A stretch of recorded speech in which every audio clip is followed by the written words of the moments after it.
大家好，我是横天虎，自然界泥虎哥。今天我要聊的是这几年在南非名气非常响亮的猎豹五兄弟，最近摊上了点大事，也可以说这件大事更加增添了他们的传奇色彩。我先介绍一下猎豹五兄弟同盟的成长史。和大多数猎豹幼崽一样，他们从小也是在妈妈的带领下过着东躲西藏的日子，特别是躲避狮子。雄狮在日常巡逻领地的时候，一旦发现猎豹，会把它们视为盗猎者，一旦逮住会痛下杀手。而猎豹妈妈为了保护自己的5个儿子，便以身试险，勇敢冲向雄狮。别想歪，她不是想不开，是有目的的勾引，不是吸引雄狮去追她。等双双扎进附近的小树林，猎豹妈妈再绕个弯回来找孩子，但也有失算的时候。就是在此时，雌狮偏偏埋伏在附近的小树林，比起雄狮，雌狮更有耐心和猎豹妈妈试把。这么一折腾，猎豹妈妈需要更加费时费力的脱身，等她回来寻找孩子，往往需要2-3天才能把孩子们凑齐。这样的日子反反复复，可每次猎豹妈妈都能幸运地把孩子寻回来，生得多也就算了，竟然还能保全，而且还都是儿子，他们将来可以自动结盟。这叫啥？这叫传奇也是有土壤的。转眼间五兄弟即将成年，猎豹妈妈突然告诉他们应该独立生活了，以后要团结一致，便会成为这片土地的主宰。叮嘱完一席话，妈妈起身离去，无论他们如何呼喊，从此再无踪影。接下来摆在眼前的一个现成的问题是，吃饭咋办？之前都是妈妈捕猎的，五兄弟干瞪眼了好一阵，最后还是大哥率先走出舒适圈。他盯上一只傻不拉几的跳羚，迅猛出击，竟然给轻松的逮住了。大哥捕猎的动静很快引起了其他兄弟的注意，兄弟们也赶紧凑过来分食猎物。尽管猎物很小，但他们并没有为此争抢，而是井然有序，每一个兄弟都有份儿。这也意味着，在猎豹妈妈离开后，他们选择走结盟路线，而不是分道扬镳。其实对于猎豹这个物种来讲，雄性幼崽在离开妈妈之后，并不一定非得结盟，因拒绝分享食物而就地散伙的大把存在。然而五兄弟能够齐心组团，在整个非洲草原都实属罕见。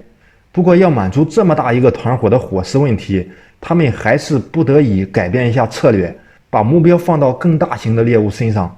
在草原上号称奔跑速度仅次于猎豹的鸵鸟首先被锁定，巧了，他们就是猎豹。兄弟几个不一会儿功夫就撵上鸵鸟，扑倒在地，妥妥的又是一顿美餐。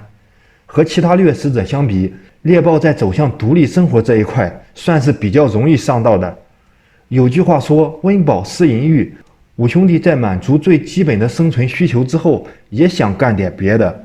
也就正好，他们发现附近的小树林出现了一个妙龄女子，曼妙的身影直接吸引五兄弟一拥而上，将雌猎豹围了个水泄不通。可雌猎豹哪见过这种架势，5个彪形愣头青，这身体得遭多大罪啊！尽管兄弟表现出威逼利诱，雌猎豹依然誓死不从。猎豹大哥还是比较怜香惜玉的，就是脖子上戴大金链子的那个。他和这名良家雌猎豹交谈几句后，发现其实它还是一只带着幼崽的妈妈。生物界的规矩是，正在哺育后代的雌性是不能强行交配的。大哥还算讲理，立马呵斥闹得比较凶的其他兄弟，让他们手放准重点。可兄弟们难得有这样的机会，死活不肯放弃，于是兄弟们撕巴在了一起。最终这种尴尬的局面还得多亏一只水牛的闯入，雌猎豹趁机逃之夭夭，猎豹兄弟也得以再次团结紧密起来，一致对外，进入战斗状态。这件事之后，猎豹兄弟找了棵大树，看上面有没有雌花豹对付一下。不是，别想偏，我说的对付是真的对付的意思。花豹段位比猎豹高，猎豹看一下生存区的大树上有没有花豹，属于安检。其实像这种5猎豹联盟待的地方，独居的花豹肯定望风而逃了，一般花豹的武力值也就相当于2只猎豹。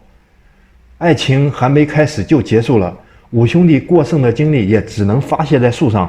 我老揪着这棵树不放，是因为这里有个重点，他们竟然像狮子豹子那样在树上喷洒尿液做标记。通常猎豹是不敢在树上做标记的，因为他们是非洲草原上属于躲躲闪闪的存在，害怕暴露自己，惹来杀身之祸。这说明啥？这说明五兄弟有了开启霸业的心啊！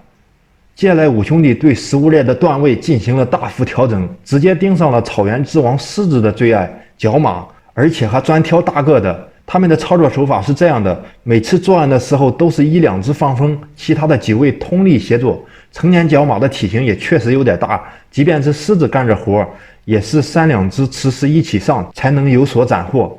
高段位的食材也必将吸引高段位的掠食者。正当五兄弟想用角马大餐的时候，远处突然多了2个贼头贼脑的身影，在附近开启了溜溜达达的模式。他们正是号称非洲二哥的猎狗。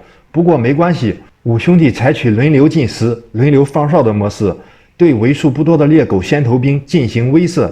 要搁仅有1-2只猎豹的情况下，1只猎狗就能轻轻松松将它们赶走，夺取猎物。猎狗见猎豹并不胆怯，便切换叽叽喳喳的嘴贫模式，冷嘲热讽不成，又改阿谀奉承，诸如既然你们这么强大了，该去旁边的开阔山谷碰碰运气，那边有更好的角马，关键还有干净水，里边没有鳄鱼乱搞鬼。猎豹知道猎狗肯定没安啥好心，不就是那边有狮子吗？但没有鳄鱼的干净水确实是有吸引力的，于是五兄弟决定去开阔山谷体验一下。这开阔山谷平原的确是一块肥美之地，天苍苍，野茫茫，风吹草低见角马，干净整洁的水塘果然随处可见。他们首先一顿畅饮，水里边也真的没有鳄鱼。得了这么一块风水宝地，猎豹五兄弟倍感惬意，躺平在地上一阵撒欢。转眼来到饭点，在这么平坦的土地上追逐角马，跑起来都带劲。他们还是有的放哨，有的干活，但这次有点不一样的是，他们制服了其中1只大角马。往常其他猎物都只在旁边冷冰冰的围观，可突然间角马群开始骚动起来，他们朝着相同的方向奔向远方，连草原第一高海拔长颈鹿也加入其中。紧接着在动物们逃窜的反方向传来几声五兄弟从来都没听过的猛兽叫声，气势大如雄狮。负责放哨的兄弟似乎发现了端倪，大喊快跑。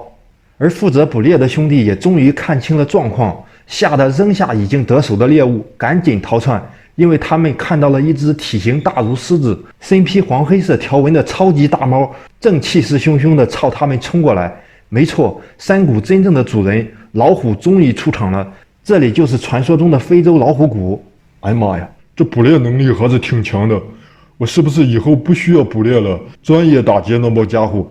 哎，媳妇儿，你也过来吃呀！猎豹五兄弟于2020年初正式扩张到这一带，来了就不想走，仗着跑得快，和老虎来回周旋，形成了强有力的食物链竞争关系。